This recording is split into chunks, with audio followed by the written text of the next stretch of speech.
Shalom anak-anak, sampai ketemu lagi dalam pembelajaran online kali ini. Masih tetap semangat ya.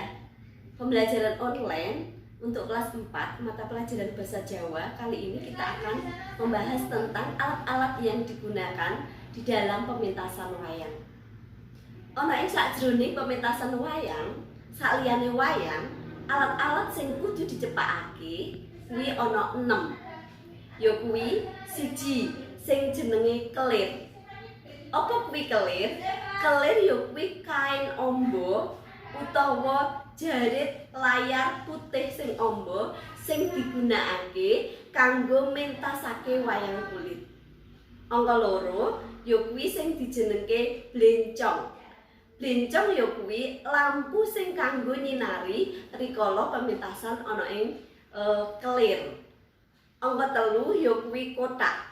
Kotak ya kuwi papan sing digawe saka kayu sing dikanggo mapanake wayang rikala wayang wis ora dimainke meneh. Sing nomor 4 utawa papat ya kuwi kepiak. Kepiak kuwi digawe saka lempengan-lempengan tembaga utawa besi antarane 3 utawa 4 sing digunakake kanggo ngiringi pementasan wayang. Angka 5 ya kuwi debok. Dening debok kuwi dijipuk saka uwit gedang sing dijipuk tengahe kuwi jenenge debok, digunakake kanggo nancepake wayang ana ing pementasan wayang. Lan ing angka 6 piranti sing kudu ana ing pementasan wayang ya kuwi jenenge cempala.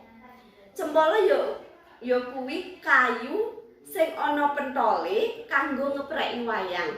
Biasane digunakake utawa dicekel dalang kanggo ngiringi pementasan wayang.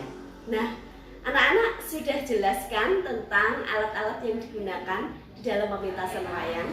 Sekarang tugas kalian, nanti kalian baca buku fokus kalian halaman 38 sampai 39.